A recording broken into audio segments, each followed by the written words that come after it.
for sure. That'll be the opening clip. I really don't care. Let's fucking say it. Whitney just had the Haktua girl on, and they called Matt Rife. She's actually crushing her 15 minutes, though. Like, she's an American hero. She said she spit on a dick and they're bringing her up on concerts like she's a cancer kid. Jesus Christ, dude. Have you ever seen the video where the guy shows Ladyboy's American trans men? They're like, oh, it's like they're not even trying. Like a sprinter today that was all over X. Full package on display, ran as a man until 45, is now like 50-something, decided to run as a woman. Can you imagine trying to hide a cock in the Special Olympics? Not even trying. No, you can see it. But I think we need to bring back the Italian mob, as I've said many times. And tell all your other queer friends they can do whatever they want at the bars. The elementary schools are off limits. Everyone's a victim!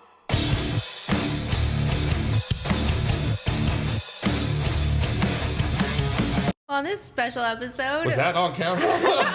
Yeah, we're gonna keep that for sure. That'll be the opening clip. Not do that. I would Aggressive. I would love it if you did that, regardless if they know what we're talking about or not. Bro. Not even the threat, just the actual. I really don't care. Let's fucking say it. You imagine how many views I'd get if I just beat this shit out of everybody on Kill Tony, like went up there for my 1 minute and just took it as like, all right, motherfuckers, before you say anything, look at how close I am to you, how big I am, and how many views I will get for coming across the table. That's Matt Rife's got $1 million chin, though. You gotta be real careful. Oh, Is it insured?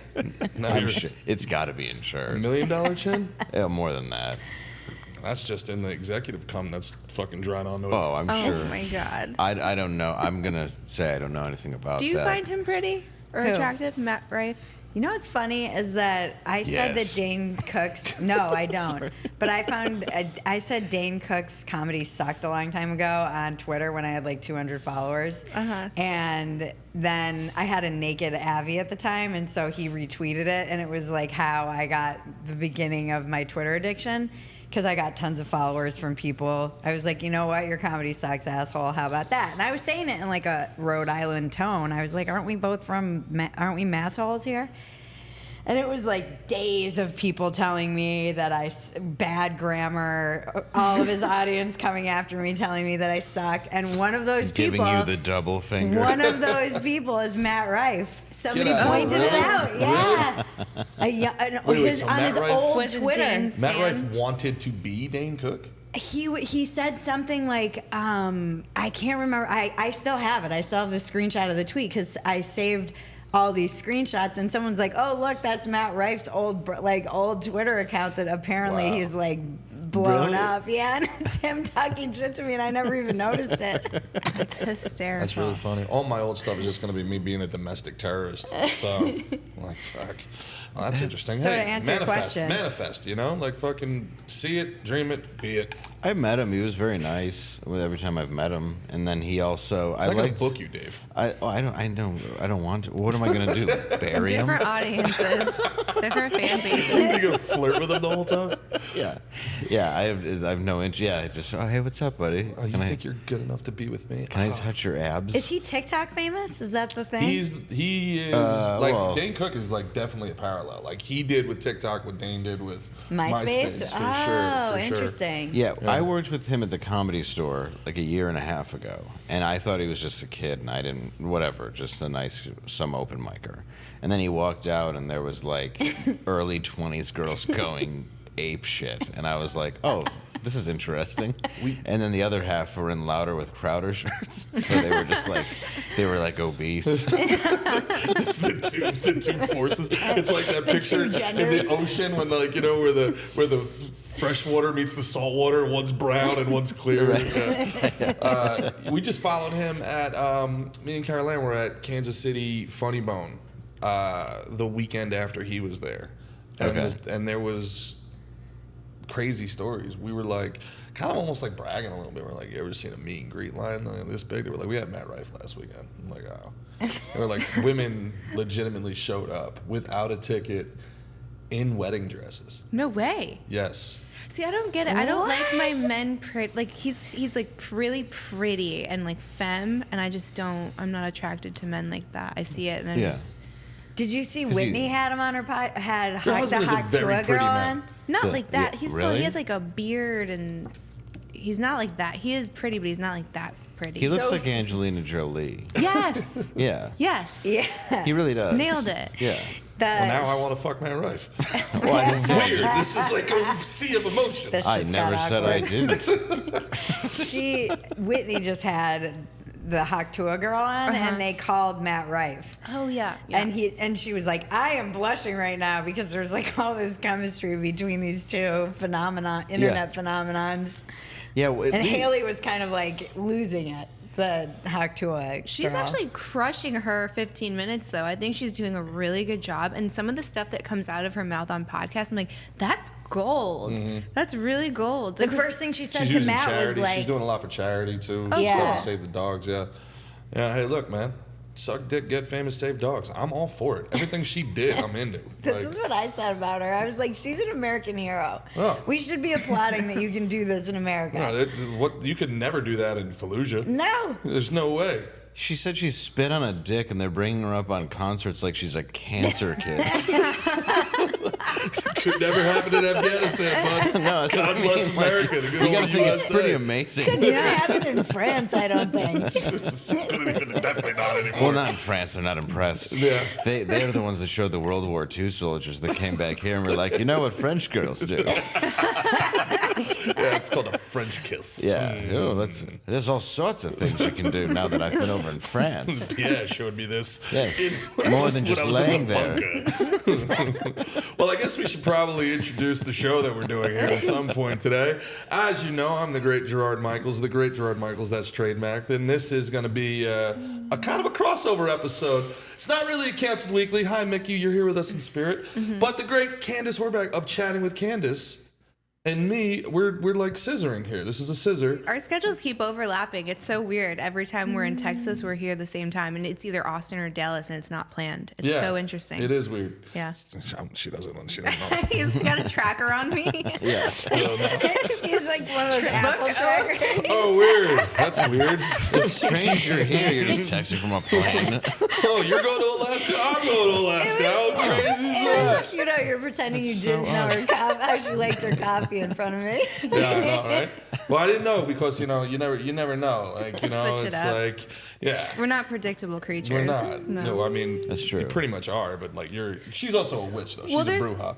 I am. I take pride in that. But you have the different cycles, and I swear I'm a different person depending on where I am in my cycle. Yeah, that's called being Latino. It's called being a woman. Oh, Yeah.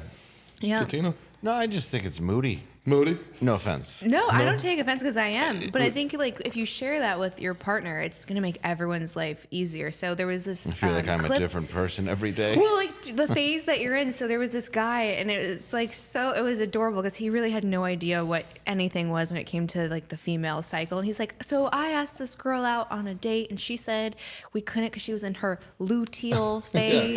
And when she's out of her luteal phase, then we can go on a date. But I don't know what a luteal phase is. And everyone's like, this is a good sign because she wants to show up as her best self, and her luteal self is going to be like moody and depressed and just low energy. And he had no idea. And I think for a long time, like the feminist movement made it to a point where we can do anything bleeding and just as strong as a man or whatever, right? Like all these commercials that we had. So we're denying the fluidity of what it is to be a woman. And then we get called crazy instead of just like leaning into no, like hormones have an actual effect on everything. Yeah. So if I just let you know I'm in this phase, then maybe you'll offer me more grace, and then I'll do things and take time so I'm not like reacting. Go to the red tent. Okay. It's so, Sit in your red tent, You're bitch. dirty. and this is why we work so well together, because she watched that video and came away with that positive outlook, like, oh wow, that's really good. She wants to And see you her were as her like, best self. he's a bitch. And I looked at that video and go, just every day I wake up, please make me fucking gay. Like every day I wake up going, today's the day I'm gonna be gay, and I don't. You have to can put up make with it these happen. bitches. No, you can't. Like you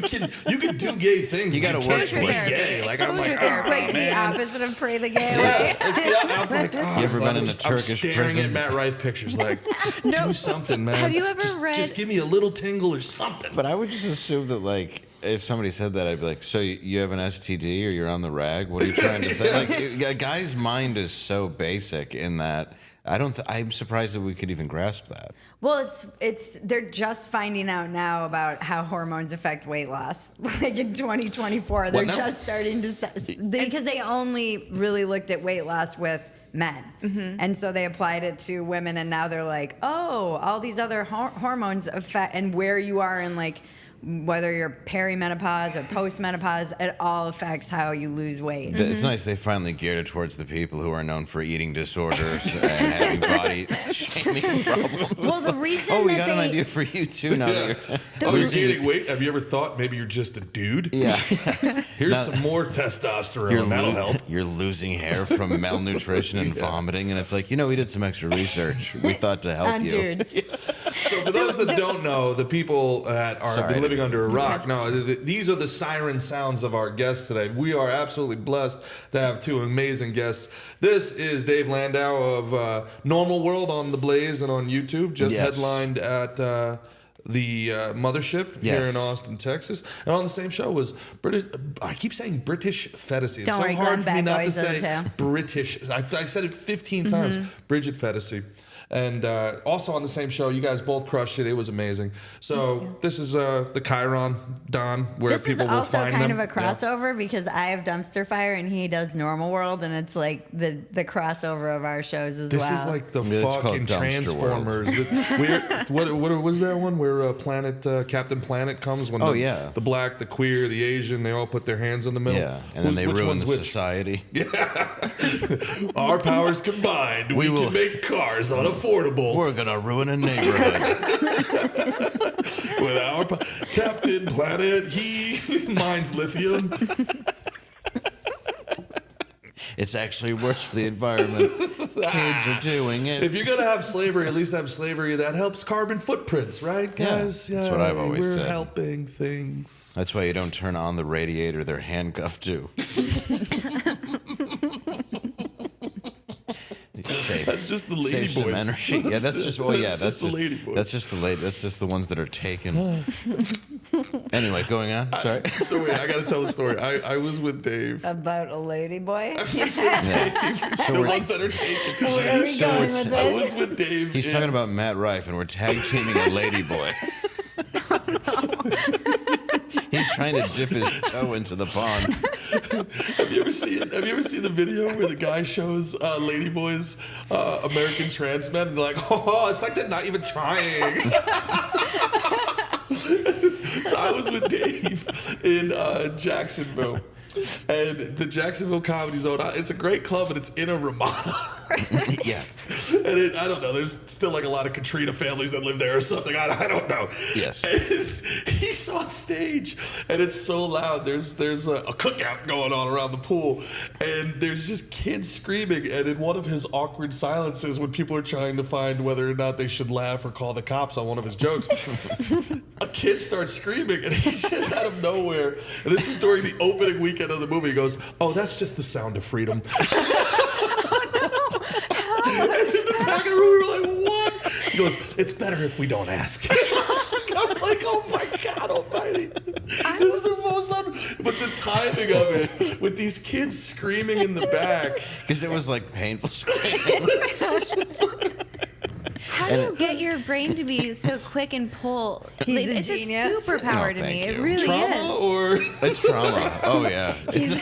some people get CTE. He gets, No, it's incredible. Like, Thank I you. get Just blown a away. genius. Yeah. Thank you very much. You know what Thank I you. also thought was awesome is when you were on Rogan is like how much you were just like hyping him up, and I just thought that was so beautiful because there's so much competition with everything, and it's so rare that you see someone that is just like really excited for someone else, and I just thought that was great. I loved that. I mean, I also think No, I that agree. there are It meant the world to me. But I didn't mean to interrupt you. Sorry. Thanks. No, I think there's a lot of comedians, and I think Dave is like probably one of the most underrated comedians that people don't know about, and it's always like strange to me because as someone who watches a lot of comedians don't even really watch other comedians, but I love watching comedy, and just watching the audience for like 5 nights straight.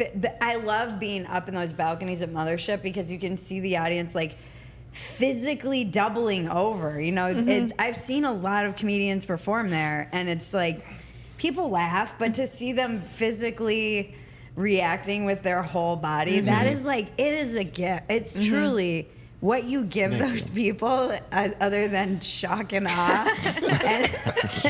and I love when they groan too, but it's like they're groaning, laughing. It's, I don't know. It's there's been a couple of comedians who I've seen do that. Most of them are dead. Give it time. Don't put that out there. Because they're all tortured. And I don't know. It's just like, that's a gift you're giving, and to be able to do that, 2 hours in a night, and then the next night, and then the following night, and it's always changing his set, being able to jump in and out of talking to the crowd and not, incorporating it. You have that thing right now that should be going viral of the drunk lady that It's so good. It's that is so posted, good. yeah. I'm like, put out 2 and 3 right now, please, because like Make it a series. Yeah, I think I said pussy in it, so Instagram's like, we're not putting this out. Oh, they're so One thing you lame. got to do going forward is you got to get a camera behind you to get audience reaction, because That's I a good think idea. part of being at his show is like, it's obviously your jokes are funny. Like, you're like, if Ted came to life, you're like the teddy bear that tells these insane jokes on stage, man. So, but it's the audience reaction. I mean it as a compliment. I don't know if it came out that No, way. it did. It But did. It was just funny. like, he comes out on stage, Matt's 6'8", he brings it down and looks at the cock and goes, I got a big cock. So Yeah, I'm like, It's so good. Yeah. So good. It's your Ted. I'm looking at Ted. So, Because, Matt always forgets. Dwarf. but it's the audience reaction as people look around going, I want to laugh, but is everybody else laughing? Like, am I the only one that gets the pedophile joke? Like, it's so funny, dude. That's why I try to do like 7 in a row. Yeah, but the best is that the people in the front are usually the ones who are dying, and they don't have the benefit of seeing anyone in front of them laughing. Yeah. And they're the ones. It's weird too in that stage. I always notice the people who are right under where the green room balcony is. I don't know if it's like the positioning or something. They seem to, or if they're looking at you sideways, they always seem the most subdued of everyone in the whole place. Yeah. Everyone else is like dying, but along the side and that back, it just. So the VIP where we were next to it is the green room? Yes. Yeah. Oh, man, I was yelling at y'all motherfuckers to shut up. I was like, shh. Oh, I don't blame you. was You like- should have. I don't Yeah. know what the hell was going on over there. Yeah. We're going to come over there and crack some fucking skulls. Yeah. Why do you think, why do you think, in all sincerity, you've been on TV, you were on Kumia forever, Yeah. Crowder, anybody that knows you and has seen you knows you're one of the top 10 working comedians today. But That's to really your nice. point, the general public is like, who? So Thank you. What a compliment. So why do you think that is, bro? Like, why do you think Shit when in sandwich. the beginning of this, Yeah. no, it's the truth, because No, it is, yeah. I sit and look up to a guy like this, and I aspire to be to a guy like this, and I'm like, And then you're like, maybe not. what the fuck is Maybe going I on should here? just Like, go on yeah, TikTok. maybe I should lose 50 pounds and put on blush like Matt Rife, so I've been doing a lot of push-ups and kegels. just in case. Why do you think that you've kind of almost flown under the radar, even though you've been on with the biggest guys in the world, man? I don't know. Like it's a lot of like what you just said about her. She's the first person really who ever even brought me up on Rogan, who was already having me on his club, and like talked to me, like built me up. Another comic that actually helped. Mm-hmm. Like you were a comic that helps, and I think me as a comic that helps other people too. And it's not even like a help thing. It's just I think you should care about each other instead of like be stabbing each other in the back. Yeah, rising tide lifts all ships for sure. Yeah, and I've never, and it was amazing that she did that, like, because nobody does that. Like, and I've been such a fan of her that I was, like, shocked that she had a high opinion of me. So I don't know, like, it might be my own psyche. Maybe I'm my own worst enemy. Maybe I push myself out of the way. Maybe other people see me as competition, Nobody so they puts don't Baby want to in the help. corner. Nobody puts Davey in the corner. Nobody puts Davey in the corner. Well, it's funny, hard though. to break down. Like, I don't know, because I've had a lot of opportunities. No, And you sorry get to pigeonholed interrupt. as like a right wing dude, and you're not like a right wing dude. Even though like I am, I'm all right with it. But I mean, like for some reason, you get pigeonholed in this like. Well, being on the Blaze obviously kind of extends itself to that. But what I think is interesting about the Blaze is, I said last night, how do you have a job at the Blaze? Like, do they know what you're doing when you're not there? They know. Do they know? Has Glenn Beck ever heard the headmaster bit? Right, and then I've been there like a handful of times. You know what I mean? So I feel like there's this weird transition when it comes to like the conservatives or even like the Republicans, because I feel like they're slightly different. Yeah. But it just seems to be more welcoming and like open to whoever is supporting like the foundations of like freedom. No, that's a very good point. And this is kind of what kills me in the comedy community is like, what do you call them, conservatives or whatever, just anti-woke people. Very open to having left-wing voices like on their shows, very open to having left-wing people like even tour with them. But the left, it's been my experience, I don't know if you guys feel differently, they shut you out completely. As soon as you're off message, clubs just stop answering email. Like, dude, I came up in New York comedy doing 5 shows a night. I can't get booked in New York. You know, like I can rent my own theater. Or I can go out to the Stress Factory. But like getting up at New York Comedy Club, it's like an impossibility. I can't work for free. Well, So yeah, some places they definitely are starting to switch because money is money, and that will never change. Yeah. So if you start selling tickets, it's a little bit different. Yeah. But even when no, I didn't mean like that. I meant anyone. I meant anybody. do I look like Ted now, motherfucker? Don't worry. That's not what I meant. Look, I was selling out theaters for a hot 6 months, and then that roller coaster went down. But no, I think that it just comes down to like money in that case. But you are right. Like everybody who I lost as a friend were never my friends, and they were comics that were in the business who were all liberal across the board, extreme liberals. And it was because first I was on Artie and Anthony, and people were a little jealous, so I started losing friends because of that. And then once I got on Crowder, people were just pissed that I was on something that was big and that it was right-wing and there was stuff that being said. So I lost so many friends in comedy, almost instantly. People that I had helped get work and helped get into clubs, and oddly, none of the ones that you would assume, but like the White Knights and that sort of thing. So it's like I completely got stabbed by all those people.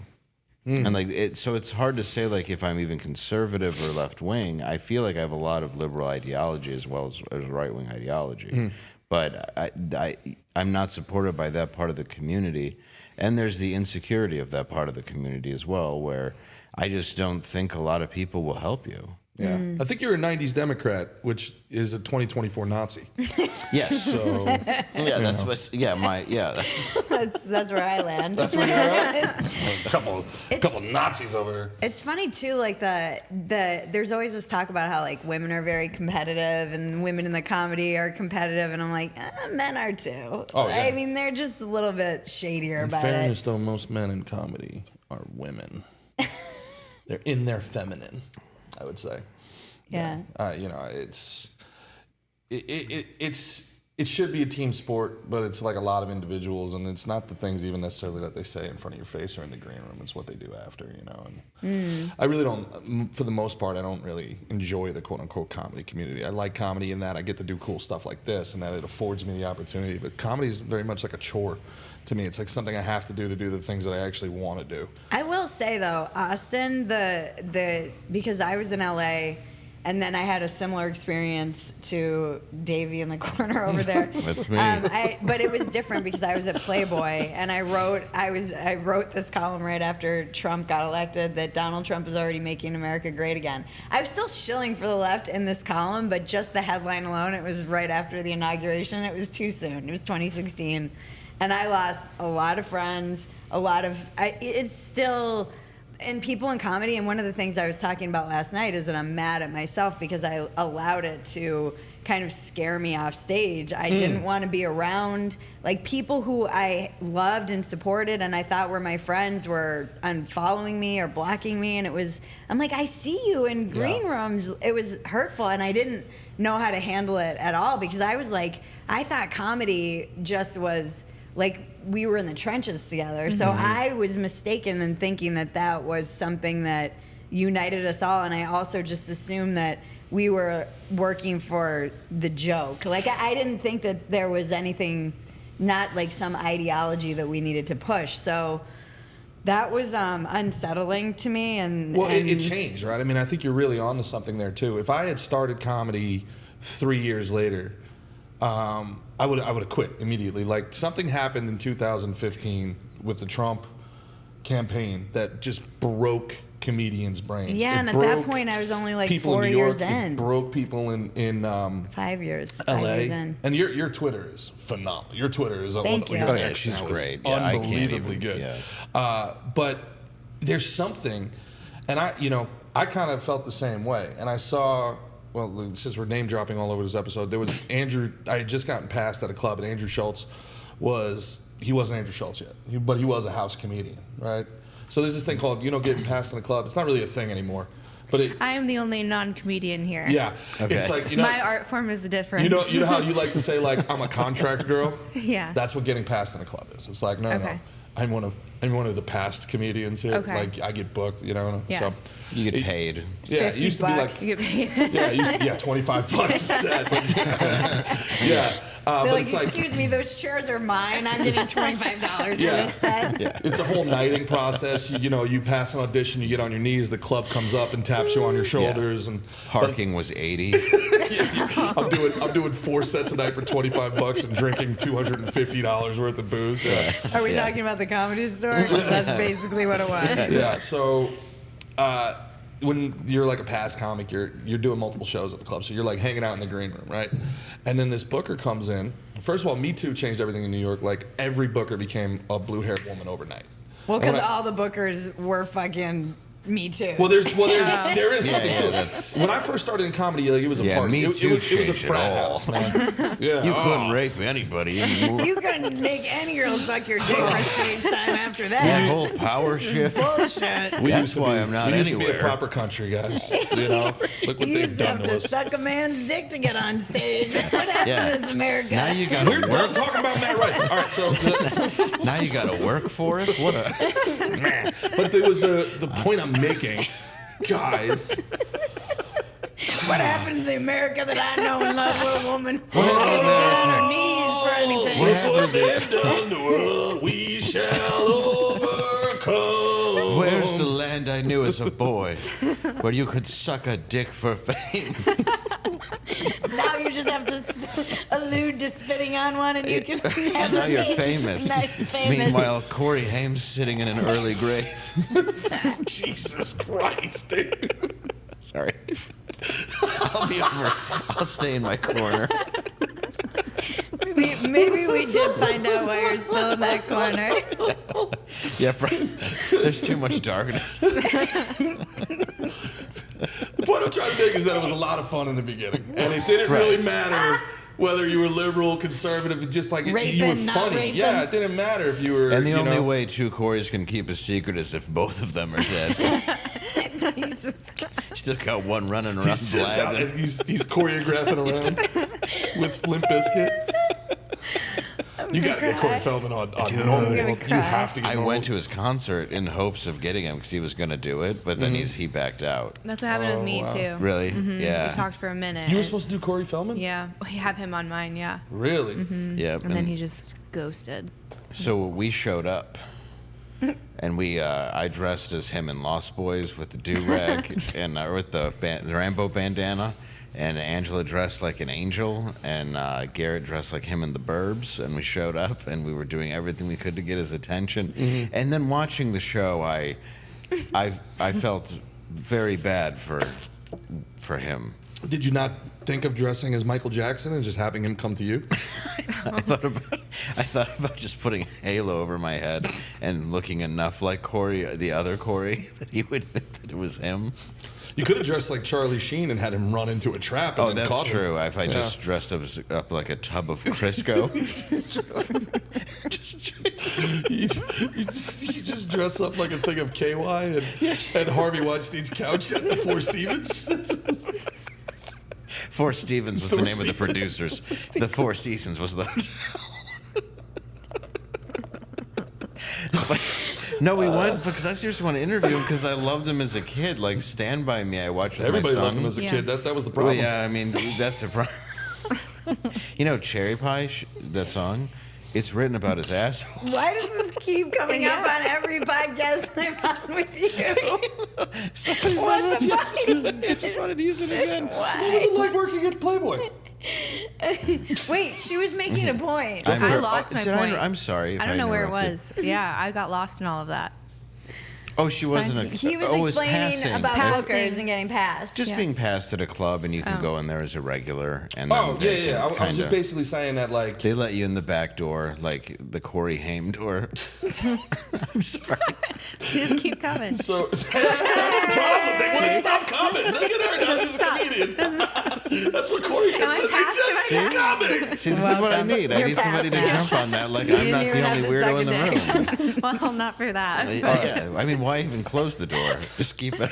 Right, sorry. In 10 seconds or less, it stopped being about whether you were funny. It started being about whether you were on message. And that kind of changed everything. And then everybody kind of got the point that it was like, it doesn't matter if you're funny. It matters if you're saying what we want to say. And the whole Andrew Schultz thing was, a booker came into the room. It was a booker. And she was like, Andrew, you're not going to tell that joke. And the reason I'm telling this is because it kind of scared me out of being who I wanted to be for a little bit also. And then I really regret that and went too far the other way of being like, I'm saying whatever the fuck.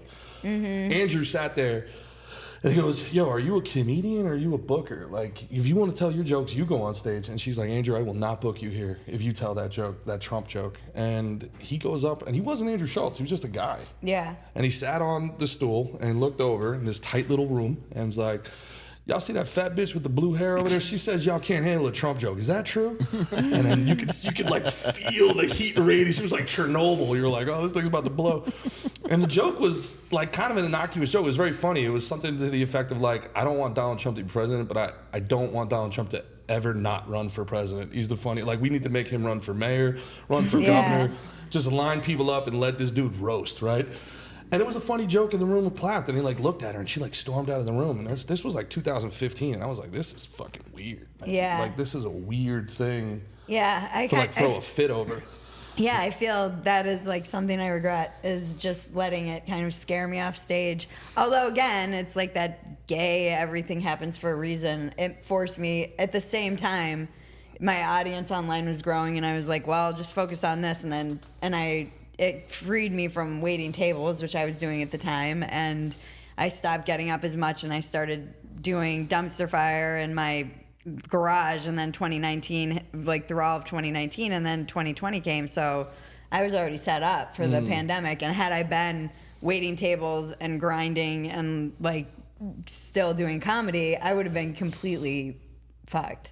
So Yeah, I noticed the shift in 2012 when I first went to LA, when they were going to bring back In Living Color, and for like 2 minutes I was going to write for it, then they canceled it. But it was very irreverent, and I could just see the writing on the wall of the different things going on, a lot of the bureaucracy going on in LA, and I could feel it in the rooms, that stuff I just didn't like it. I'm like, and what's the goal here? I'm like, I have been working as a comic on the road at that point for 8-9 years. Why am I, or at 8 years? So I'm like, why did I come here to get approval of others just so I can go get booked where I've already been working all these years? It made no sense to me because my goal was stand up. I want to make movies, but I want to make independent movies.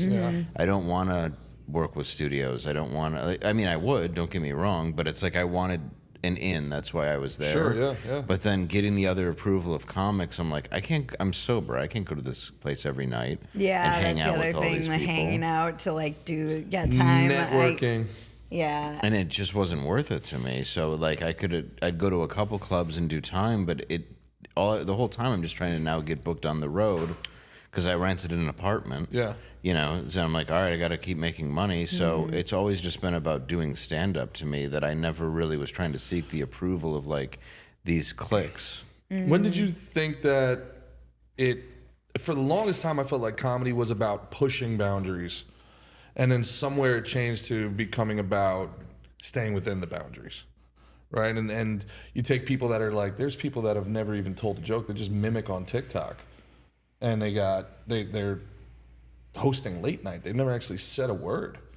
See, I don't know that maybe it's because I'm outside of it. I feel like comedy never used to really be political at all. Like, I think of like, what's her name, Kathy Griffin and like Chelsea Handler. Like, that was my exposure to comedy. Or Dane Cook. Like, it was like just like storytelling kind of. And once in a while, looking back, maybe there was a little bit of like tiny Carlin sprinkling. was very political. See, I never I wasn't like into comedy. Like, I'd see like the poppy kind of people. We didn't hate each other, right? Like Pryor was very political, right? But it was in a way where it was like, yeah, Italians do be like that. Like, I think somewhere along the line we actually like started hating each other, so we couldn't joke with one another. Well, Eddie Murphy brought up people together more. Pryor was more showing people something they had never seen before, which was like people were not aware of, like, they were aware of the ghetto, but they never heard a story about it. I mean, this is a guy who was raised in a brothel.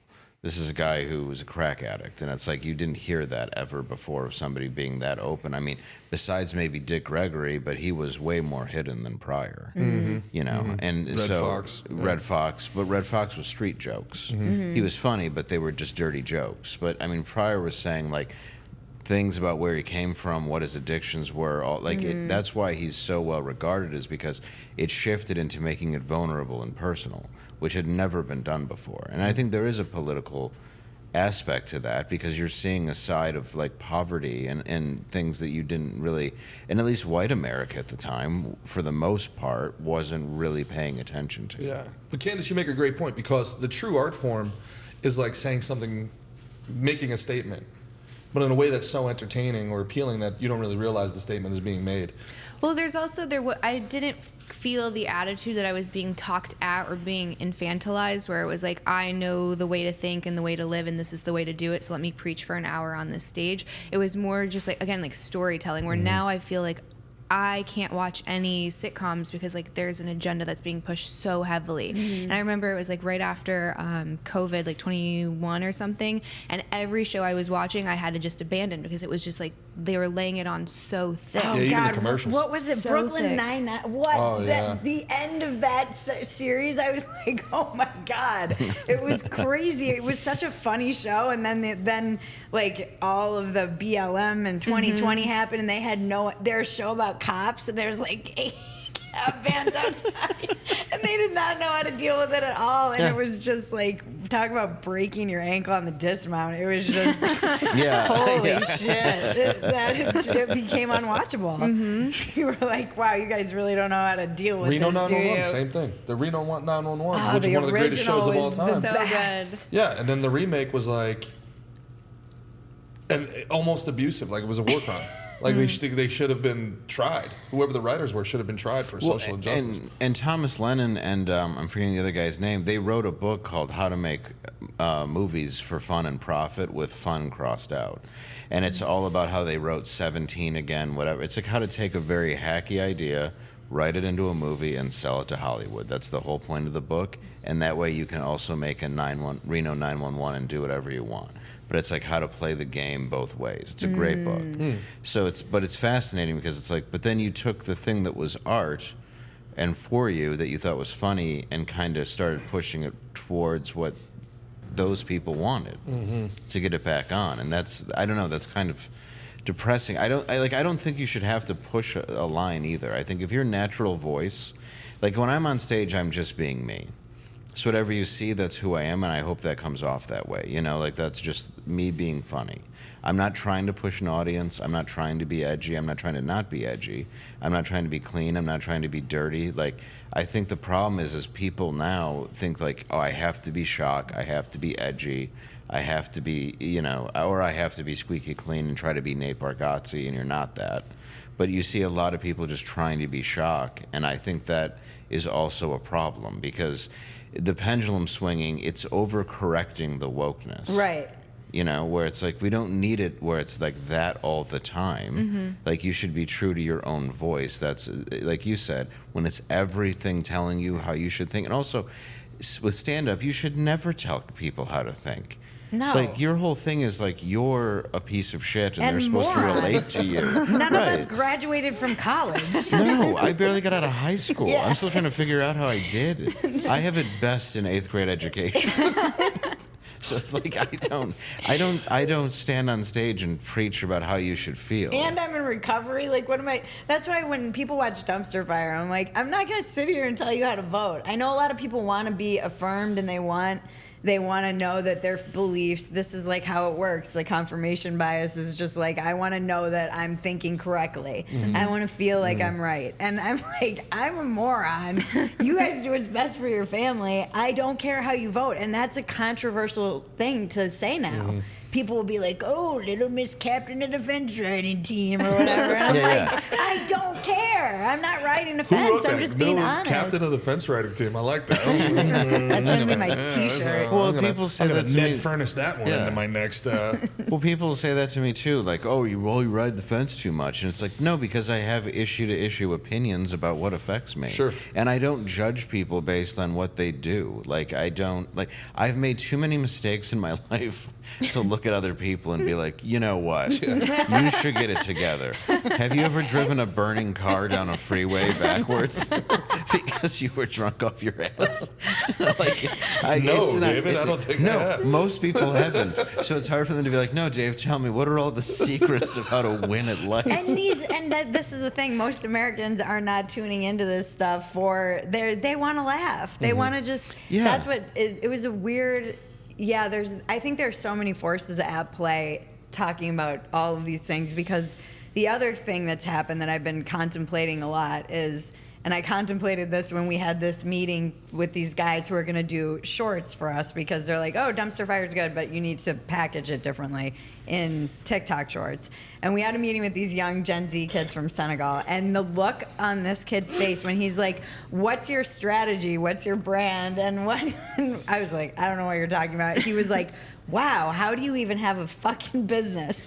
Like, how are you even? You're getting negged by a teenager from Senegal. These You're like, kids are I have brilliant. fucking bread whenever I want to eat it, bro. Why don't we calm down? By the way, that's not true.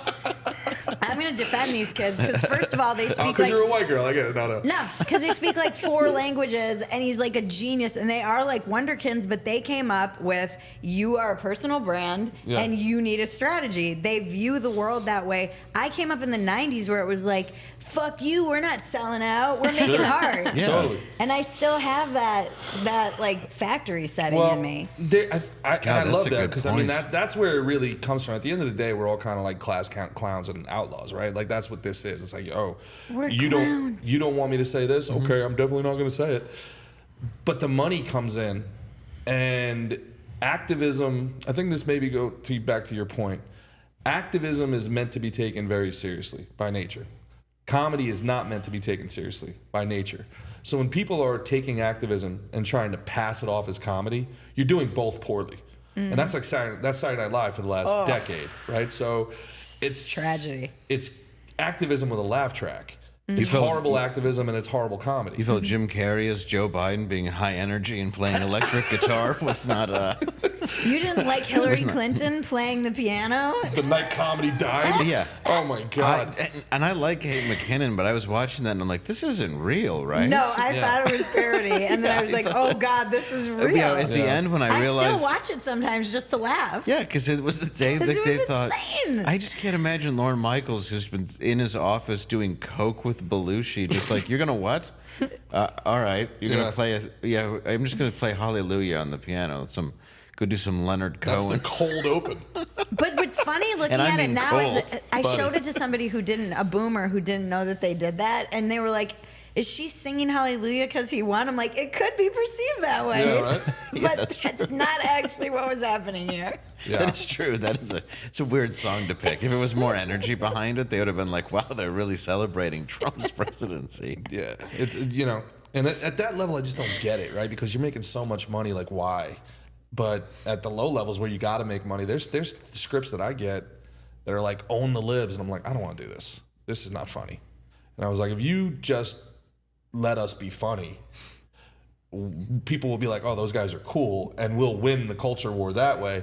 But if you make it like, oh, but make sure you really turn the knife in on this trans kid, and it's like, I don't give a shit. Like, this is just acting. This is not funny. It's making you look bad. That's the problem too, is approaching Yes. it like it's a war, right? And then everyone's always on the defense. Then it's like, how can I like you bring a gun, that whole thing, right? So everyone keeps like escalating with like their weapon of choice, and then it's not really changing anything. Yeah, so well, conservatives are showing up with balloon animals. I think it's like just don't participate in the thing, you know, to like whatever extent. We've talked about this. So it's like, sure, guys shouldn't be in the bathroom. There's a right, like, what do you call it? Like a Sprinter today that was all over X, full package on display, ran as a man until 45, is now like 50 something, decided to run as a woman. In the Paralympics? I don't know. No, there was something, Maybe.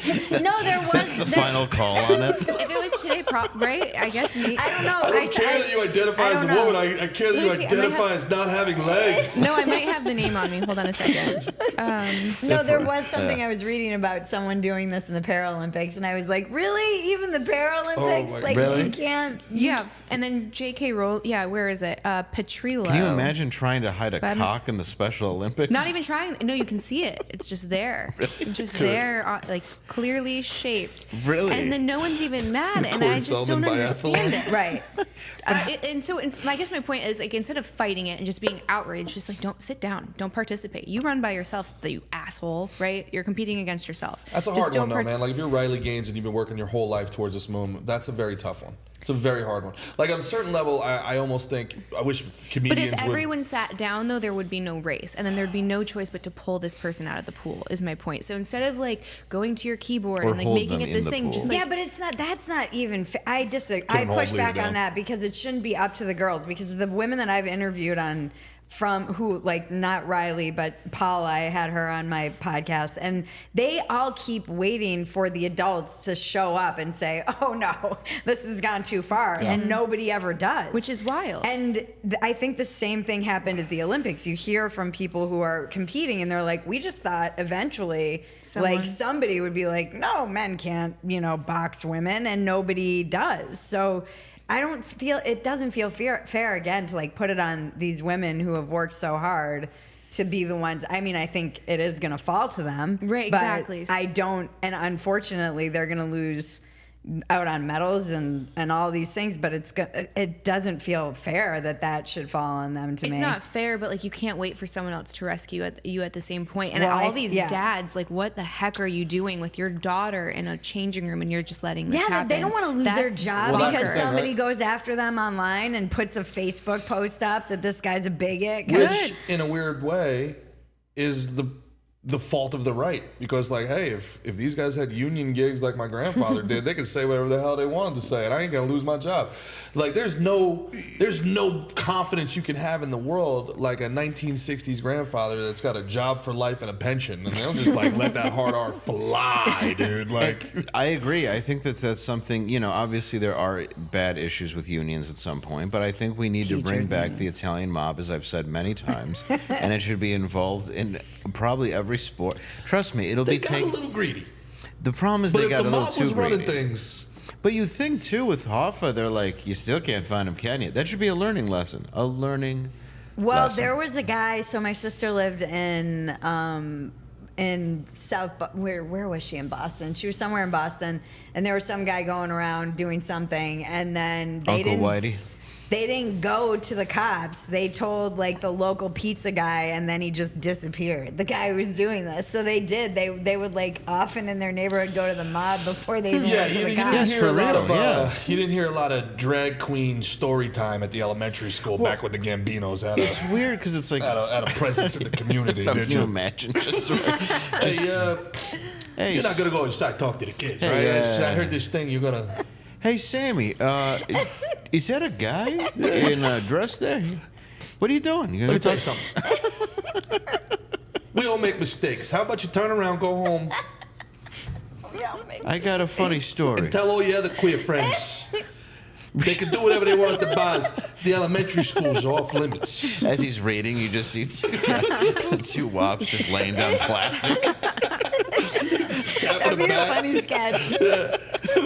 What's this about? No, keep reading your book. You got Vinny with one of those hall monitor safety fucking belts on. Hey, you with the double D titch and the 10-inch schlong there. Where do you fucking think you're going with that fucking It's just a bone C-Spot run book, huh? Whoa, look at that. 1 fish, 2 fish, 3 fish. You're going to be sleeping with fish? Keep reading your stories. See Spot run. Oh, no. Spot can't run because his kneecaps is broken. Yeah. Oh, that's a real shame how that goes. Weird. Maybe Spot should have understood boundaries. Oh, and the then it places just becomes we'll like go. mob story hour, which doesn't seem any better, by the way. This is a story of Vinny the Rat, Yeah. the man who couldn't keep his mouth shut. To give a mouse a cookie. You don't want to talk about what happens when that mouse becomes a rat. Oh. The kids are just crying. I think Candace is trying to open up a school. Maybe, we can put you in touch with some people and, get you the right heads of the family. I think that's right. You get the right people. Yeah, You see we know people who know people. principal's just got slicked back hair and smoking a cigarette. What can I do for you? Today for lunch, no spaghetti with a little bit of the meat gravy. I don't want spaghetti! You're going to eat the spaghetti. My owner's been back there for 3 hours. You eat the fucking spaghetti. You made me pop an eye out of your skull for Dame Edna? I'm eating nothing but carbs. It's all right. There's recess. There's a break. Wait for your break. I think a lot of times, like what we talk about, with stuff like that, like when I bring it on stage, and it's I've gotten good feedback from trans community and both the right, where like I still do the joke, but it's basically like if I were to compete as a woman, I would win nothing. So there's no way like anybody would care or protest. They'd just be like. Also, the trans community doesn't give a shit. It's the fucking white women with a Twitter account. Not you though. But I've had people say like, this is how to do it. Should I pivot? It's like this is how to like point out how ridiculous it is without shaming one person. Right. It's shaming myself, and it's like a lot of times they're like, well, this is how you do it. Like, we appreciate you pointing it out in this way, and it's not. That's my natural go-to. I'm not trying to please anybody, but the idea of is like to point out how ridiculous it is to just put me as an Olympian and let the crowd visualize that. It's absurd, and I think that's the problem is we have these conversations and we don't think it's as prevalent as it is, but it is at an Olympic level now where it is kind of just, why is everything hateful if we do bring it up? And I think also in society, men should protect women and we're not. Yeah, this is why I keep saying the WNBA, those players should know their goddamn place and start asking for more money, because once they get any kind of real money, all the dudes are going to start being like, I play too. They sure. Oh, can you imagine? Can you imagine when it's Joanna, man? Yeah. Eventually, you're just going to show up. Making $500,000 a year. Every G League player is going to be like, tuck and dunk. The only girl on the court is just that one from Des Moines, just covered I in just bruises. don't understand how the LGBT community and like feminists and shit, they get like all behind these men. No, beating it's shit not out of them. all of them though. This is the piece I wrote for Spectator of like how pride lasts the public. And this, I wrote a piece for Spectator and it about how pride lasts the public, basically, like a year ago. And I interviewed all these like lesbians, gay men, Douglas Murray, brilliant people. I wish I could have published every one of their interviews because they're all brilliant. And they're like, the gays aren't behind this. Yeah. The lesbians aren't behind it. It is, like you said, white, like young white liberal straight women who are kind of cosplaying bi right now and will probably grow out of it eventually and end up in the suburbs like me. Like, we just smoked cigarettes and got tattoos. Just don't chop your tits off. Like, what? Right. Just revolt or like, what am I trying to say? Rebel. Yeah. Rebel in like a normal way. Yeah, in some way, it's like you're willing to watch all of society burn down just so you don't have to shave your armpits. Like, dude, just fucking calm down a little bit. I don't mind if you don't shave. Yeah, like, it's okay.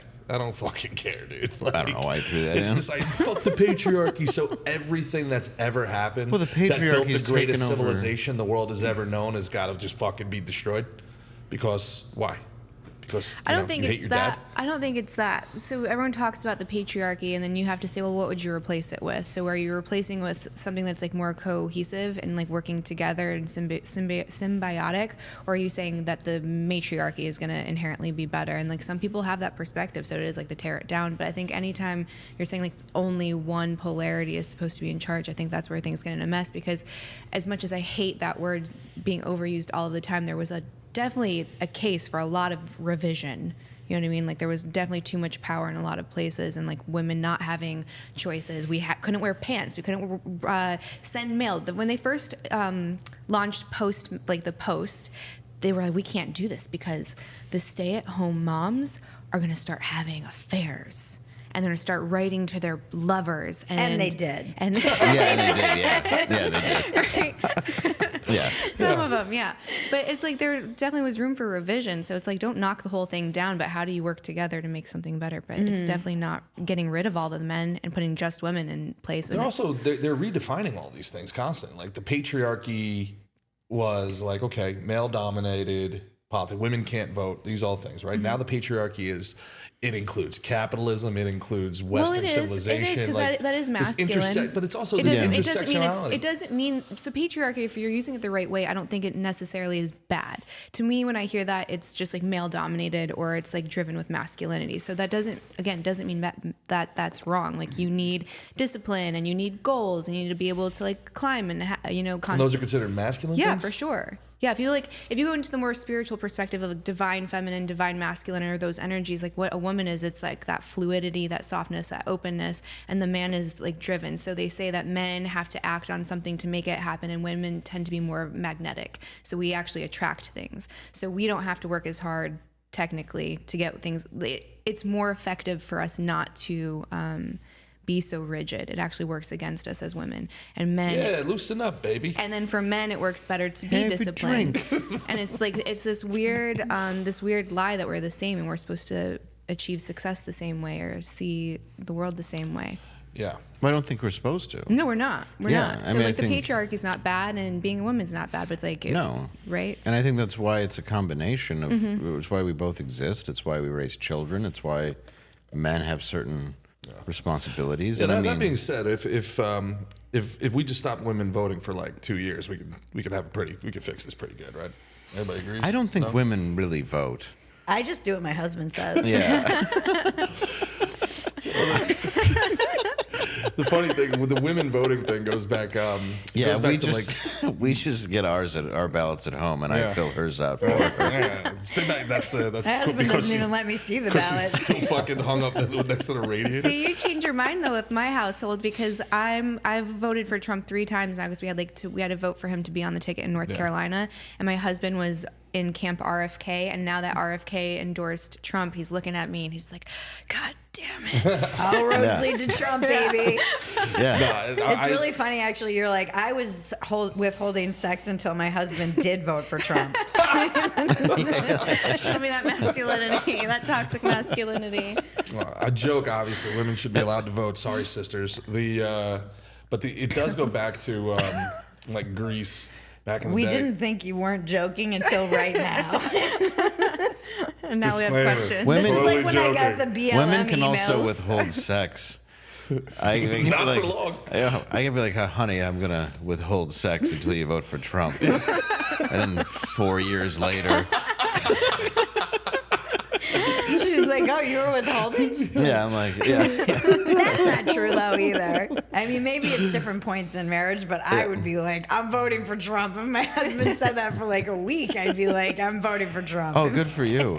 We just stopped naturally. Go on. What do you think? See, as a single guy, I'm always fascinated by this because this is something that everybody always talks about. Like, what do you think is a long time to go in a marriage without making love to your husband? Making love? I need to get decades. Boinked, you know? I mean, I think it's different for everybody. But I know from experience that we'll just start, maybe you can confirm this too, we'll just start like sniping at each, just like, there's like this, like, and I'm like, oh, we need to fuck. Like that's nothing makes a guy hornier than getting fucking nagged at constantly. No, it's not nagging. It's just we'll start like you get really snippy. You get snippy with each other. Mm-hmm. Yeah, you just start like you're short with each other, and we're not generally like that ever. And so if that's, I'm like, oh, it's been, I think I don't think you should go more than a week unless you're like just had a baby or I don't know, you have some physical complication or whatever, but I think yeah, anything over a week starts to affect the relationship. Yep. And it's the one thing that like bonds you romantically and makes that relationship different than everything else, because you deal with, especially when there's kids, like so much. Yeah. There's just so much life getting thrown at you, and I think that you need those moments to reconnect and be like, oh, we're on the same team. And we're we were here first. Yeah. Before this kid. And if not, then immediately, at least for me, it's like we're adversaries. If like that's not happening. That makes sense. I was going to say years. My last relationship, we were like 6 months. Explaining a lot. We realized, honestly, it was like 4 months before. So very and I was long. like, I don't think we should be together anymore. She's 4 like, yeah, months. no, I think so too. I'm like, yeah. 4 months. I'm Yeah, sorry. dude, it was bad. I'm just Is it saying. really bad. years? It was really bad. Years? But no, What's not the- years, but Yeah. a week. But you're way. I mean, You look, travel, it's- yeah. Yeah, it's hard. No, it's but hard when you also, travel. That's the problem. How long have you been married? Oh God, 9 years. Okay, Yeah. I'm on year 5, so we're not. I think it's different seasons in marriage too. Yeah, I'm 16. Yeah, you're further down the line. Ours can drive. In Michigan, I don't know if they changed the law. She's just 16 years old. Yeah, so I think that maybe he's traveling and Travel throws it for a loop. Yeah, Yep. we've been together for like 15, and there've definitely coming around been back with a points carpet. where there's long stretches, especially after a baby. And I've had a lot of people say that it's like everyone's sexual drive is different. So I just have like a higher one. I mean, yeah. The great thing about being married, that's funny because all these single people Some will be days like, morning wood feels like a miracle. some days. What? Honey! Honey, Honey! it's working. happening! It's working. I thought it was broke. Ah! Yeah. I also am 42, so I have to urinate, and now that's taken. That's far more important. Not everyone has the same sex drive. I'm sorry, I didn't mean to. No, not everybody does. So how do you Our audience is compensate? getting horny, and then you. Yeah, and then I wanted to Gerard ruin starts it. screaming. Yeah. I'm sorry, I should let you The two girls were talk. talking about sex, and the guys Yeah. were like, I can't get it up for years. Yeah, that's true. You two seem to be. Yeah, everybody's fantasizing, and I'm just over here like, that's nice. Sorry. Oh, a week, huh? Yeah. Oh, okay. A week, huh? Weird. Yeah, I'd never go more than a week. Yeah. Well, I mean, I've been in some courses, like intimacy courses and things like that, and I've had the perspective that you maybe age out of it at some Yeah. point where the relationship that's just not on the table anymore. I think And it's your still friends. important. Well, yeah, it's not yeah. for you. No. But I was Yeah. thinking like 70s or whatever, and this coach was like, absolutely not. I'm Yeah, coaching it's not- this 85-year-old couple, and they're doing it several times a week, and that blew Yeah. my mind. Really? Oh Blew no, my I mean mind. that's why there's like you look at a lot of these old folks' homes and they get Viagra and everybody's got herpes and they have that new form of Syphilis? chlamydia, yeah, Or syphilis or something, chlamydia, yeah. whatever made Al Capone's brain rot out and have him think that fishing in was his syphilis. pool. But yeah, it's Because they think they're at the end. But with AI, apparently, if we can make it 5 more years, we're all going to live to be 200. So imagine these Yeah. people that thought that they were banging at 77 and the old people. and they're home. doing it now. And now they got 150 more years to live with herpes the whole time. It's like, rats. Yeah. But I mean, yeah, it's still important. I think at any age, I think. I find my wife beautiful, so it's like it is what it is. Got it. Cameras are on. Cool. I know it's pointing right at me. And I'm really trying to keep my half. Love you, baby. No, I think you do though. Like if you are in a healthy relationship, I think after someone's given you a child, like there's wear and tear that happens with time and things like that. But you see yeah. it in a different lens, and like there's a difference between someone that's hot and someone that's beautiful. And I think there's a different level of appreciation and just like security in a weird way. Like it's like it's something deeper and less fragile than the other thing, because the other thing is just so vain, I think. So I think good men tend to see like those stretch marks or like whatever, and they're like, that was from that pregnancy, and like that's so beautiful. Yeah, I can't imagine not like caring about anything like that. Yeah. I don't know. It just seems very shallow. Yeah, I think so too. Yeah. But I do think familiarity breeds contempt. And I think in my next relationship that I think I take very seriously,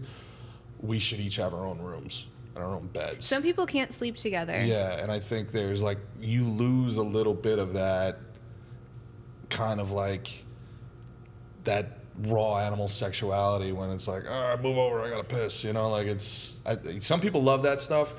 In my relationships, for whatever reason, probably because I'm a disgusting fucking ogre, but it's just you're walking around in underwear all the time, and you're not having sex, and it's like when we first started, we lived in two different places. Every time we saw each other, just like bam. But now we live together, and it's like, we can do it later, and she annoyed me now, or like I don't know. I feel like in some ways that separation. And then the last one that I was in, she got mad. She was like, I feel like I'm always the one that has to initiate. And I'm like, well, yeah, because I'm always down. I'm a yes. I just need to know when you're. Yeah, I get that hate too, doing that though. Yeah. I hate having to always initiate. I'll do it once in a while, but to me, like that ruins the power play of it. But the woman that's interesting, man, because like the man, she would say like the man takes the lead. Yeah. I'm like, the woman you're the hot one here, dude. Like It's so hard for men to see that like that because it's like we feel like you have to want it when you're in a 100%. relationship, then just be like, come up and grab you and be Well, like, you have to set the stage, so there's all that, like the foreplay that happens throughout the day. Like, are you making sure that she's but not I'm already stressed out? hitting her. Oh my God. Sorry. Doesn't she get it? I'm screaming my needs. We were at the airport. Candace trying to be serious. we This were- whole thing I is just my can't. favorite. It's my favorite episode. No, We you're were right, at the though. airport the other day, and like my husband like went to do like this to me while we were waiting for a bag, but he was like playing, Yeah. and I immediately like smacked his hand away. I was like, "What are you doing? That's just so inappropriate." And like people, like a couple of people looked, and he goes, "Oh, I forgot that you think that's sexual, so it's inappropriate." Yeah, you're like, Oh, he was just actually trying to kill you. No, he was like doing it to like just in his mind it was like a playful, sweet thing, but to Yeah. me, I'm like, that's sexual. Don't do that. Like, Well, it's he's like, everybody "You're around so you. broken." Yeah, I'm at the airport. I don't want to So sit in a puddle broken for the that next you 3 think hours. That's sexual. everybody around you that just thinks you had an awful flight. And you're about to go home with a man who hurt you. So you're about to get hit by this Marine over here that's looking at you on the side of the That's side. what You I mean, can't do yeah. that. Oh, there's so many guys waiting to be like, I'll save the day. And you're like, you just hit my husband. He was a really nice guy, I swear. Yeah. Fucking weird, man. Yeah, I don't know. I think every time I say this, people look at me weird. But I think having your own room, having your own space is like really, really important. See, what I do. I couldn't do that. For real, like I put on a CPAP mask. And that just like it drives her wild, and I don't know if it's like a magnet, but women just start surrounding our house when I put it on. Yeah, that's what I do. It's just weird. It's like a bear's when somebody's on their period. So I walk around Miami just going up to chicks, be like, "Yo, what's up, baby?" Even if I'm alone in a hotel and I put on my CPAP elephant mask and I catch myself in the mirror, I'm like, you And better you guys touch are wondering yourself. why that you're not getting more sex. I'm Is getting it- sex. They're It's just not much- wondering. it's just not much consensual sex. Is the problem? Look, IBS and a CPAP mask, you can't figure this out. I'm doing the two things women love: diarrhea and snoring. Dave's just gone through about 20 minutes of my material, and like my whole set is gone now. It's dead. Sorry, I didn't mean to be crass. No, it's fine. I'll sit like this. I'm pretty good for what I look like. You're on TV, Yeah. so that helps. Yeah. There's like 11s of people see you every night. So I she's mean, gotta there turn are 11s. there are dozens of fans in this world that want to see some Dave Landau. I tell you, man. What do you think of Censored TV? What happened with Compound? You were on Compound for a while. You Gavin McGinnis, that whole stuff. What do you think of what's going on there? Any comment? What's going on there? I They think I getting mean censored again? No. They're really, really leaning into like almost hard shocking right. for like hard right. Shocking for shocking. So, like Elijah Schaefer and they're growing. I mean, but it's hard to Fuentes like. and I think is he on there? I think I don't know if he is, but like He's a regular. The Groypers and stuff are all on there. Are you familiar with Censored TV at all? I thought that was the same thing as InfoWars. Like I thought it was the like sister. No, that was companies. Alex Jones. Yeah. But no, Censored TV is Gavin McGinnis. Yeah, I can't see a face. Well, I don't know. I Well, they think bought Compound. Compound Media was Anthony Cumia, and well, I think, I mean, the reason why honestly I left the show was because I thought that he was going to go to South Carolina and it was going to shut down anyway, and it did. So that's really why I left there. I haven't seen much of the new stuff they're doing. I don't know, the far right thing, it has its fan base. It just seems a bit dangerous, in my opinion. I mean, I don't even know. I don't know like how strong a lot of their feelings are on it, but I know that anytime I did Elijah's show, and this is nothing against Elijah, but it's like the second I did it, I'm in Media Matters. Like we did a thing where they said it was legal to kill trans kids in Texas. And I was like, well, obviously. I was like, I ran over 6 on my way to the studio.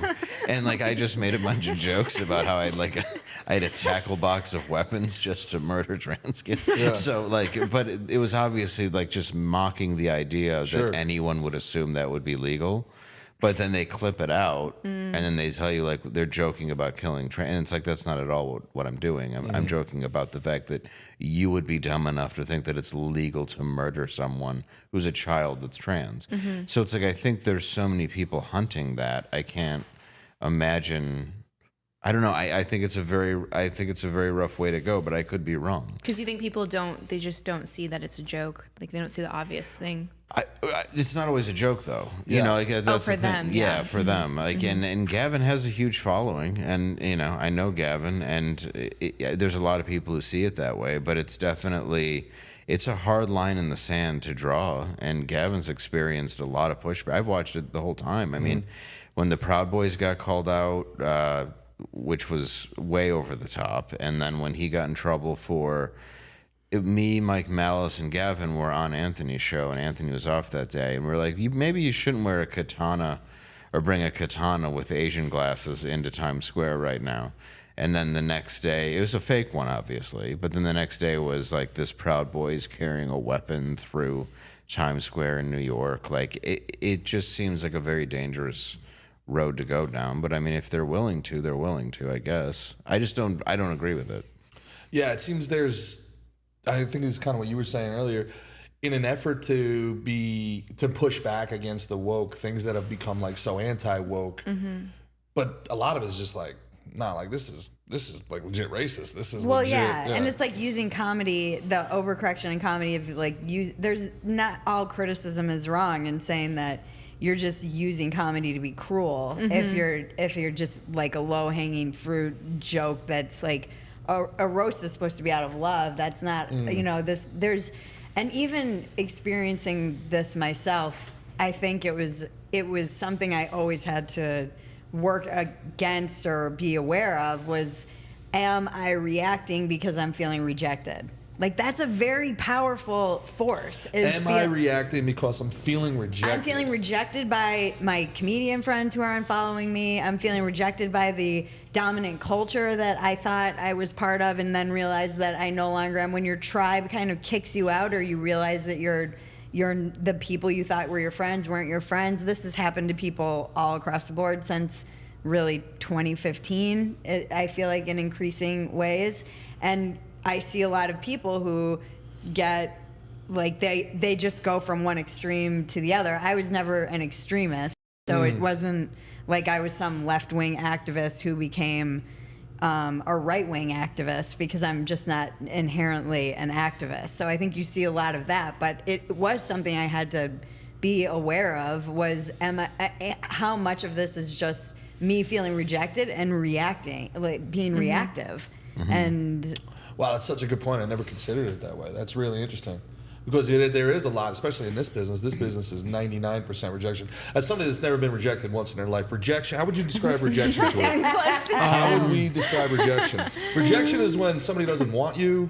I don't know if you've ever experienced that. See, when what someone happens is says when you no pick and the it's wrong not out of your guys mouth. over and over and over again, there's a lot of rejection. having to what? If you pick the wrong guy over and over and over again, there's a lot of rejection. I mean, that's the thing people, So, being but an in our idiot business, about men. 99% of it's reject. Like it's funny. You have to get used to it. Well, yeah, but then you like lash out, and I'm like, oh, I'm never playing that. I just was talking bitching to you about a club the other day. I'm like, I've I'll fucking explained never this. play that club again. And You just have to. just fucking sit here and go, oh. Yeah, eventually But that's you very just don't. interesting. How much Yeah. of it now you got like all fucking inception? Like how much of my act is just the rejection response. Like, what the hell is going on we here, might have man? reached a new level of conscious awareness in Gerard I for this didn't want it. episode. I liked my level of self-loathing. That's interesting. It's true though. Yeah, I mean, it's very like, you're spot on. And then a lot of stuff, it is just racist. I'll call it what it is. And you'd be like, I don't really want to jump in on that because I can understand a joke. There are jokes that are racist that you can laugh at, and then there's just racism where you're like, well, this isn't. You're using racism and disguising it as a joke as opposed to a joke that just happens to be racial. But the other people won't put you on, so you're like, I can have 1 million viewers. Like, you do it, like, you kind of go through it in 2 different ways. It's like, all right, I can have 1 million viewers here, but do I want those 1 million views? And then it's like, well, I can't get 1 million views the other way. You know, can I go on there and just be chill? But no, then you get patched in with these other people. You can't do it for that reason. No, and this is how the algorithm trains you. You know, that if you, and this is again something that I learned from Twitter, was if you have a tweet that goes viral for one that might get you a bunch of followers in one direction, you have to immediately weed those people out, because otherwise that algorithm is going, I mean, it hasn't been great for my growth or my bank account, but I can look in a mirror, I can sleep at night, I like my audience. I know a lot of people who have chased the algorithm and all of the reaction that they were getting and can't stand their audience and won't, and they just have to keep going down that path now because that's the path they have chosen and it's where their money is and their so I don't know, that's I don't know how you keep yourself honest like that, because it is, I was talking to my sister about this recently because she's been a little bit red-pilled, and she was like, you know, it's weird because if the algorithm's just picking up what I like, are we all brainwashing ourselves? I'm like, yes, yes we are. It's a big... we're just, it's just a loop. Like, we're red-pilling ourselves. It's not,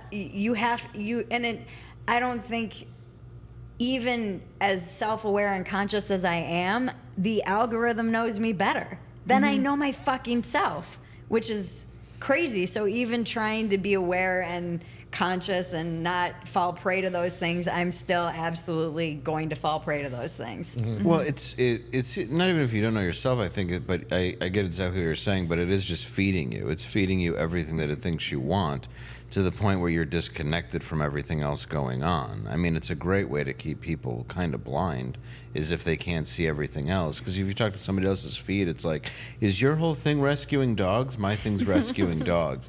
But then it gets to the point where it's like, why are there so many burned ones? I don't want to hit like. Like, I understand that he comes out good at the end, but you know, sometimes you just want to see a puppy getting a haircut. And there's a perverse profit incentive. I'm glad I made a point there. There's a perverse profit incentive, man, because the like, even with these pedophile catchers now, and it's a great thing they're catching pedophiles and all this stuff, but like, they're getting millions and millions and millions of views, and it's like, some people, you better be right. You're putting this guy on his entire world on camera, and if you're wrong, and you're outing this dude as a pedophile, or even worse, when these fucking Reddit kids decide that the next swatting thing is going to be, hey, my boy's a pedophile, go look him up, and then you're going to have these LA influencers like knocking down somebody's door at fucking, you know, where they work at Publix or some shit, and they'll be like, hey, we saw you talking with this girl on fucking, no, that wasn't me. The vigilante stuff's not good for tens of millions of views. You know, it's a perverse vigilante stuff's not good because it's illegal.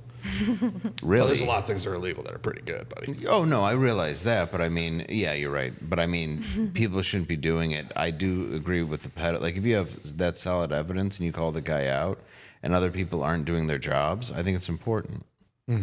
Yeah, I want to be very clear. I'm not pro pedophile here. No, I'm not saying you. I'm saying. I want to be very clear. All I'm saying is, as a representative of NABLA, that we should at least be allowed to have a convention at the Holiday Inn. All I'm saying All I'm saying is that it should be called MAPS. Yeah. So that we can get rid of the stigma. Who was the first? I always want to know who the first person was that was like, guys, Scott I thought Weiner. of something. Scott Weiner. I Really? promise you Really? it was. Yeah. You know who Yeah. it is? In Yeah. a room of 100%? Well, no, I'm saying Every that, but it fucked up- probably was Yeah, it him. probably was. Really? You're In a right. room Yeah. of people was like, I like that. Yeah. That sounds so much better. Yeah, all Guys, those. there's no bad ideas. Like advanced maternal age. That was very funny. That was very Somehow funny. this is not better. Yeah. Oh, that's hilarious. Yeah, I don't know, like, what think tanks come up with this stuff and are like, oh, I got a good one here. I'm always fascinated where this shit comes from. Like, who's the tip of the spear on this stuff? Scott Weiner. Yeah. Do you know who Scott Weiner is? No. I don't There's either. a lot of He's a pictures of it. California He representative. has the perfect name State for coming up representative. with Is he really? maps, though. And every messed up policy that you hear about in California, you're like, oh, big shock. They're putting tampons in the boys' bathrooms. Scott Weiner. Oh, you're just gonna let what's Romeo and Juliet law within a gay relationship is 10 years, and like it, because sodomy used to have a higher sentencing, and now somehow it doesn't because it's stigmatizing the gay community. So now if you sodomize a minor, as long as it's within a 10-year gap, you don't get a harsher punishment, because that would be mean to the gay community. if you're- The gay community should be up in arms because that's insane. You should, God. we don't men agree and with that. women's That's prisons. insane. Yeah, sorry to interrupt. No, you're fine. Yep, same thing. It's all every messed up thing. You'll start noticing that it's always him. Yeah, leather and Like the guy shouldn't be leashes. allowed near children. Yeah, Scott Weiner. yeah, And this is the guy who He got allows... elected. yeah, for Yeah. sure. He still has a job. He's very He drives a lot of policy in California. Holy moly. He did one with vaccines, like lowering the age of consent for vaccines. Lowering the age of consent is like, that's like a shoehorn, right, to get into something else. So he Of started that course. with vaccines. I think he lowered it to 12 or 13. Wasn't he also the like kidnapping law behind that, where it was like the state's now like a sanctuary city for trans kids? You to can come? borrow one for 2 days as long as you return it. Everyone kind of jokingly, yeah. Nice. Nice. Well, Yeah. it's just so dark and evil. Why would this No, it's person be in dark and evil. charge? Yeah, look up Someone all of the should bills kill he's pushed him. forward. Yeah. Well, sorry, not literally, but allegedly. You know, whatever. Joke. His name's Scott Weiner, and his know. whole I thing know. is about Is he related to Anthony Weiner? I don't think so. Also, another guy that another gentleman. was. Why do you think these people get elected? Like, how do these people get elected? They're narcissistic. They'll step on anybody's throat. They'll keep going, and they're evil. And I mean, anybody who's evil and willing to hurt somebody, especially kids, it's not that hard to advance when you're a narcissist with no soul, because all you do is care about yourself. I mean, that's what sucks, is a lot of people that are highly successful are narcissists. Please feel free to continue this conversation, but I have to go. Bridget, before you go, tell the people where they can find you, please. Go to where I don't even know where I'm like looking at nothing. I'm just looking Where in the you middle going? distance or whatever. Where you going, little Miss To be a Important? mom. I gotta go. Just go to my YouTube. Sorry. What is my YouTube? It's YouTube. Oh, you fucking idiots know how the fucking internet Phetasy. works. Go figure it out. We'll Phetasy.com. put it down here. Go to YouTube/Phetasy. That's where you can find me. Get on my free email list and Twitter. Yeah, Bridget we'll Phetasy. link it And all Instagram. below. Awesome. Thank you so much for having It was me. so nice meeting you. This We'll was have to get so you fun. to North Carolina, and we'll do like a Yeah. girls episode. We need a girls Yeah, episode. I think so too. Yeah. Yeah. That's very rude. We're right here. I'll just sit here quietly for the next hour, Go do man sipping stuff. my coffee. Just put her on camera every If now you and then guys so the want a guys have man- something to look at. But Yeah, as I'm putting the straw in my mouth and then go back. Yeah, that's the one. that's all we Yeah. need. The internet, Yeah. do your thing. Unless I say something really stupid and then you have to explain it to me, you could also do that. Oh yeah, That's let's true. whatever Yeah. podcast this. Hey, what's something that you feel really strongly about that I could degrade you for believing You know in? what's interesting about that is they recently had this girl on. I'm not going to say her name. I don't even know her name to say it, but she's really popular in the comedy scene. And you know who this is. Says like a lot of things where we were kind of talking about using comedy as an excuse to say like hateful, racist, like just mean things, right? It's almost using comedy as a license to be a terrible person. Yeah. And that's kind of this person's entire thing. They have her on, but because she has the correct red pill talking points, like she's the good person in this argument and like this quote debate, and it's really not a debate with these poor girls. And then you have all these e-girls and they're kind of being cast off as like the thing that's ruining society. And I'm like, I don't know where we got to a point where sex, pleasure, enjoyment, the female body was worse for society than like actual hate, racism, violence, all of these things. But somehow it's got millions of views, and that's just something that's kind of constantly perpetuated. So when you go into like the hard right rooms or like communities or whatever, you'll have, and I love the military, this isn't a knock on the military, but like you have such a wide acceptance for military and violence, and you have such an acceptance for I made another example, it's escaping me. Dumb broads, am I right, bro? No, but yeah, no, see, I need my notes. No, but it's all of these things that we're so quick to say are better than something that is just enjoyable and isn't actually hurting anyone, because we have such a shame attached to it still. Like your Catholic bit is perfect because it's so true. It's puritanical. Yeah. That's the problem, is in our society, we are very puritanical, even if we want to admit it or not. And the reason why the ideas of perversions come out of that is because it's shame. Mm-hmm. I mean, that's why I think you see more of that in America than you do see in places like, I don't know, like, let's just say you go to Amsterdam or something. Like, there's a reason why if something's not shamed, it's the same as like if you have a kid who can drink wine when he's young, the alcoholism rate when they're older isn't as severe as it is in America, where now people are dropping dead in their 30s and 40s of cirrhosis like never before. It's like 70% higher than it was 10 years ago. What's cirrhosis? It's when your liver rots away from alcohol abuse, and basically, essentially, your body turns yellow, jaundice, and you die. It's just basically an infection of your liver that's caused, not always, but usually by alcoholic hepatitis, alcoholism, that sort of thing. The other examples I had were fighters, right? Because UFC and the PFL is huge right now, so another example of violence. And then gambling is also cool. So it's funny because in North Carolina, it was within weeks of banning all of the tube sites and requiring a VPN to get around it, they introduced gambling online. Yes. And I was like, this is insane. Hilarious. Are we going to pretend that the other one doesn't destroy lives? Gambling is the worst thing that we can do to our society. It's going to destroy it. We're watching it get destroyed. I mean, I absolutely am disgusted by the number of casinos that they put into towns where you have poverty already, and then you put in this thinking that they're going to be wealthy off of it. Then you have every single sports betting site. There's a reason why it was fine in Atlantic City and it was fine in Vegas. There was something to it. Or you play cards, whatever it was.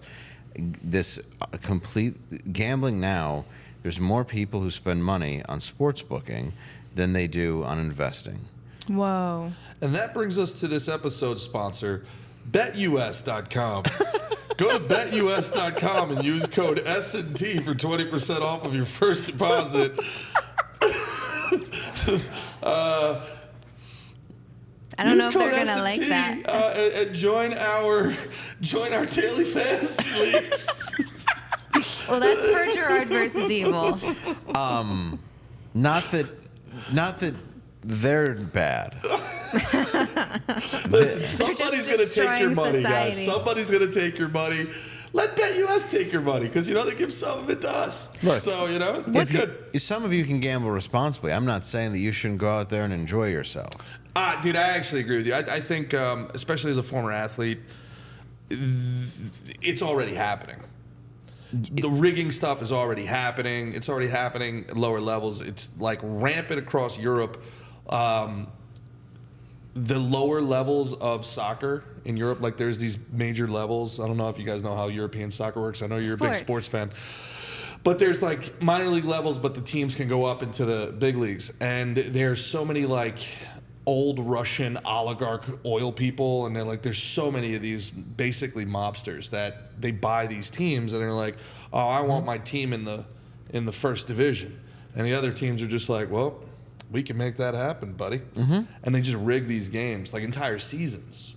And it's like, if you look at what happens over there, then for whatever reason, it's not widely reported, probably because there's so much money involved in it. But like referees go missing, players' families get kidnapped. It's fucking wild. Well, and people are being thrown out here, for just sports betting just on themselves or in college and that sort of thing. Like it's everywhere now. Like it's becoming something that everybody is abusing because it's designed to be insanely addictive. It's not even just a casino, which is designed to be insanely addictive. And if it's the legality of a casino is it has to pay out 80 to 90% back of what it takes, it doesn't. Anybody who's been to a casino knows that it doesn't. Yeah. So it's like you're constantly being screwed by these people, and who's going to stop you? The government, who's collecting all the taxes from that money. They're allowed to rob you. It is a license to tax and rob the public in every single state, and it's disgusting. And it's basically they just go, well, we saw Native American casinos get built and keep getting bigger and bigger and bigger because they were allowed to do it on their land. It's like, well, how do we tax that and take that money then? Let's put it on our land, let's make it legal, and let's drain everybody. And people think they're going to beat the casino. Like one of the best lines from an old mobster I knew was, when a guy would be like, I got a system. He'd be like, oh yeah? How big's your house? Is the casino bigger than your house? Their system's better than your system. Yep. You're never going to beat them. And the thing is, if you actually do beat them, do you know what they start doing? They blacklist you. They ban you. Yeah. Yeah. If you win, they're like, you must be cheating. Yeah. That happened to Dana White. And then he got kicked out of a couple casinos. So then he pulled the UFC, the right for them to fight, show the fights. And then I think one of them was supposed to be hosting a fight, and he pulled it. Really? He's like, fuck you. Good for him. I didn't know that. Interesting. Yeah. Good for him. But I mean, that's the argument against porn, and also like why isn't What's the argument? Well, the fact that impulse control, the argument against, well, definitely prostitution, and some people tie it to porn, is that there is no impulse control. The gambler, the alcoholic, this person will just spend every dollar they have on buying this pleasure, on buying this. It's dopamine, right? I mean, at the end of the day. And there's people that want to destroy themselves. There's this weird self-destructive mentality. I know guys that win tens of thousands of dollars. They'll win $50,000 on a weekend of football betting and bet $100,000 on Monday night just to feel the loss. Yeah, but well, that's part of it. That's the up and down. That's the dopamine hit that you're addicted to, and you're addicted to losing. That's what people don't understand about gambling. It's the whip. It's the sub-dom thing. Yeah, that's what you're addicted to, and that's what's so scary about it. Yeah, is that you're addicted to losing, and you're addicted to giving up everything that you have. In some ways, I bet that is what Bill Clinton's thing was, because he wasn't going after like the most attractive women on earth. In some ways, it was like, I want to get caught and I want to see if I can get away with it, because he did it so many times. Like I think that there's like when you're always winning, and when things are always so easy, some of these guys, they have this self-destructive impulse of like, all right, let me set this trap and see if I can get out of it. We're gonna turn the Oval Office into an escape room. That's just my theory anyway on it. I think there's a lot of people that.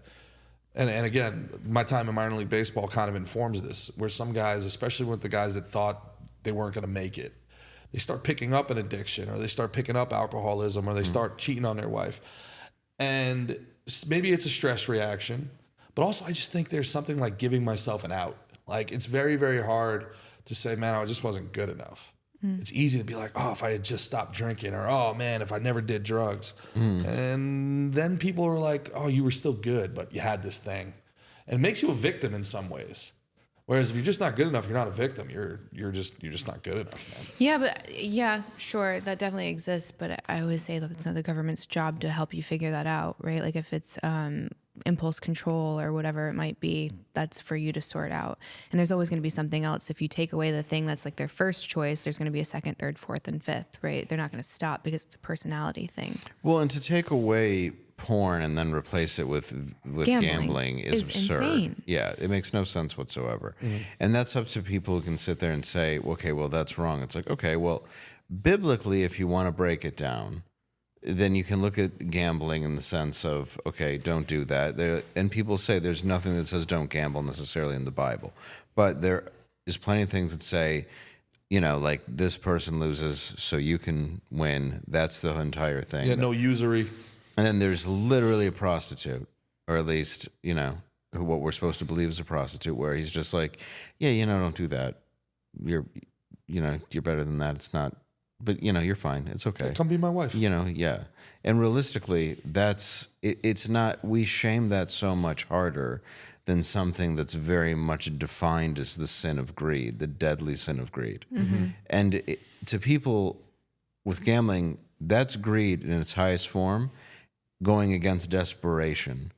And when desperation is all you have left is to start coming back because you're trying to get your money back, because you've lost everything, because now you've hit bottom and you realize your life has value, but you can't because the greed is just the thing that controls all of it. That's why we're losing as a society. We're so misplaced in what's important right now that we all have to lose everything to even feel what was once important. And I think for a lot of people that is, not everybody. But I think that's the problem, is where to replace something like that or to demonize one thing just to bring out the other. And as an addict, it's like, okay, well, you can't do alcohol anymore. Here's some crack, here's some whatever. It's one after the other after the other after the other. And they know dopamine hits. They are designed like casino, like a slot machine now. It's not a slot machine from 15 years ago that you saw that you throw some quarters in. It's this giant 3D thing that's designed to trap you and make it so you're a zombie and you just put in everything until you're done. And any time you get a hit that's higher, it's designed to make you want to get rid of it. That's evil. So I think as a society that is so puritanical, we have to realize what our priorities are and what your priorities are as a person. And I mean, you're right. You may be looking for an excuse to get out by doing it. But I think a lot of the times is everybody wants escape from life. Everyone.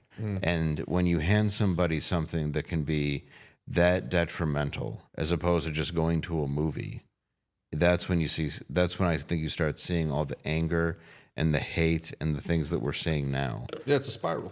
Yeah, absolutely it is. But to your point, where does regulation come in to this? Should I move to the middle? What is the government's role in this? I think you just keep it transparent and safe. I think that's kind of the limitation for me. Like, I think transparent and safe. Right? It's not to tell you what is allowed, what's not allowed, as long as it's not hurting other people. So I think one of the biggest issues with the porn industry is that there is no real regulation because no one wants to look at it because that makes them feel yucky. So it's like, instead of that, if you remove the shame and you can look at the thing objectively, as hard as that is for a lot of people, well, now you can actually fix a lot of the problems and make it safer. So all of these people that are trying to make it illegal, or they say that they're just trying to make it a change, but like really they're trying to just make it illegal. If you're trying to actually protect vulnerable women and children, you would make regulations that would make the entire industry safer, right? So you would have intimacy coaches for regular film, but you don't have them on porn. That makes no sense whatsoever. The testing is a little bit dodgy because there's different testing for the gay industry versus the hetero industry, and they're allowed to cross over. That doesn't make sense. So if you can take your own personal shit out of it, then you can actually make it safer for everyone else. I brought up the point that because we don't respect it or treat it seriously, that when there are copyright infringements and then all of these tube sites that are stealing content and then anyone can load stuff, you don't know what's actual abuse material versus what is licensed, belongs to a person, belongs to a company. So if you just had like these simple things that you require of mainstream for adult, you would actually be saving a lot of people. That's the drug decriminalization argument, right? Like, if you decriminalize drugs, then you can standardize them. People can grow them. They can be tested. It's, that, and there's a solid argument to be had about that. And it's kind of, I don't believe in laws that people don't adhere to, right? The public, or at least there used to be, the public, these people were servants of the public, and they were supposed to do what the public wanted. Now that's called populism, and it's anti-democracy somehow. The thing is happening, but the law is against it. Speed limits, 65 miles an hour. Everybody knows that means drive 75. Well, then the speed limit's not 65. You know what I'm saying? Then when you pull me over for going 66, I'm going to lose my shit. And they're like, well, you broke the speed limit. And I was like, did I though? Everybody fucking else did. And then that's where that harsh interaction comes, man. Selling weed. It's like, it's illegal. Is it though? Everybody I know smokes weed. Like, I don't. But yeah, that one still is wild, that there's some states that if you just have a joint on you, can go to jail. That makes no sense to me. And a billion people a day, or billions of people watch porn. 100, and for Pornhub specifically, it's 115 million people a day. A day. a day, but That's no one almost watches as much it. as my site. You've been really busy. Oh, you bet. Getting after it. Oh, which, speaking of, congratulations on 100,000 followers, man. That's a real big thing. Oh, on YouTube? On Thank YouTube, you. man. Yes. Especially with the content. They cannot, you are not algorithm-friendly content. Not at all. No, that's great. But yeah, in a year, it wasn't too bad. That's awesome. So yeah, I'm excited about that. At least it's showing that it's going in a positive direction. Oh, hell yeah, bro. Yeah. So yeah, I don't know though. They're definitely not showing us to a lot of people. That's 100,000 people searching you out specifically. It seems that way. Yes. Yeah, that's awesome, Yeah, man. That's yeah. really, really cool. Yeah. Yeah, and I mean, you've been a guest on Normal World 2 times? Twice, yeah. Nice. We'd like you back. Anytime. Yes. Very cool, man. Yeah. Yeah. What's the sketch situation? You guys doing more sketches? No, or what? we need to. Sketch. We've done a Yeah, couple count of me in them. for that too. Yeah, that's what I want She to did do. a great job as AOP, Yes, she did. I man. didn't have a lot. Yeah, well, It worked the out. one you did, you nailed it. Well, we have Derek Richards now playing Tim Walz, That's phenomenal. so that's we're working on for a Halloween episode. Something about that guy freaks me out. His man. own brother just came Something out about and was that guy. like, It's "Don't." it's too fake. It's too much. So what's your intuition? You've got the best intuition maybe of anybody I've ever met. What's your intuition on Tim Walz? That's the guy running with Kamala, right? That's right. Yes. It's interesting. I guess he's like super pro-abortion. Like that's like one of his main things. Like he all the way, which is kind of a red flag to me because I think that's kind of evil when you're like, there are no limits. I'm like, well, it's about to come giving out. It's free like, abortions it's out at the coming out. DNC. So that's You crazy. see that? What? They were giving out free abortions at To the me, DNC? that is Yeah, in a so van. absurd. That is so upside down. Because here's the thing: no matter where you stand on like pro-life, pro-choice, if you want to call it that, I say it's pro-abortion because that's what it is. These women, a lot of times that have the procedure done, are not okay after. Like there's a huge grieving process. They go through like this really deep darkness. You have a freaking like trailer that you're doing it in. Are you also providing the aftercare and mental health care after the fact? Are you following up with them? Is there any integration? Because to me, that is wildly irresponsible. And the hormonal Because you shift did- to bring it full circle. Because you didn't even, the hormones, because you didn't even, these women didn't make an appointment. Like they showed up, maybe they're in a vulnerable space, and because it's so accessible, we talk about like the problem with accessibility, especially when it comes to porn. What about the problem to accessibility to a trailer where they're going to just get rid of your baby because you're in a bad spot, right? So to me, that was like wildly reckless, no matter where you stand on the decision. Like that was just, that was insane. It was insane. Yeah, but the dead predominantly vote Democrat though, so got to get a few more. And the thing too with that voters. topic that I don't understand is if you ask most of the women that are really like that decides their vote, it's you ask them if they've ever had one. Most of them say no. If you ask if they ever intend on having one or if there's like a situation where they would see it, most of them will say no. So they say yes and they're defending something that they don't even want themselves because someone else might need / want it. But it's like, well, who is this other person? Because everyone I talk to, it's like no. But for someone else, yes. So either they're lying when they say like they wouldn't, which is totally possible, or they're defending something that is like really not that important and there's other pressing issues that I think everyone needs to be paying attention to. Well, that's the point of it that I don't get is how that became the only thing that matters to 60% of the voters in America. It's a weird thing to obsess over. Well, because it doesn't really, I mean, it does matter to a lot of people. But in the long run, when it comes to voting, it's a distraction. Yeah, I agree. That's all they needed. They just need to put out there, okay, it's abortion, it's this, it's that. Yeah. It's this guy wants them to say you can hack them apart at 9 months pregnancy, this person. And it's easy. It's talking points. It's simple. Yeah. It's why Kamala the other night at the DNC, we were watching it, and it's like she did a great job because she didn't talk about any plan she has for the future. She didn't have to answer for any of her history. She didn't have to say any policy, anything. That's the best way to do it, but you have a room of people clapping when you've said nothing and there's no plan going forward. Yeah, she's the reform candidate to an administration she is currently in. Right. I've never seen any like But you're this saying I'm going to change, once I'm in office. It's like you're in office. right now. It's insane. You haven't done... And these people are just like joy. It makes me actually angry. It makes me angry. Sorry, the joy thing is It's hysterical to me. joy. There's joy, and you're like, there's not, though. What are you talking about? It's terrible. You guys are just like, you guys are the least joyful humans. You guys tried to make comedy illegal. Yeah. Now they're trying to retcon themselves as we're the joy people. It's like, what? Mumford and Sons broke up because one guy didn't think like the others. Yeah, you made a banjo player sad. Like, what kind of a monster? Like, group of people. Like, he couldn't perform. The only guy who does it besides Steve Martin is because all of you threatened to kill his family. Yeah. Because he had. Oh, by the way, because he said he read a book. Yeah, he posted a book. Yeah, he read a book. Mm-hmm. Yeah, that was his horrible sin. Mm-hmm.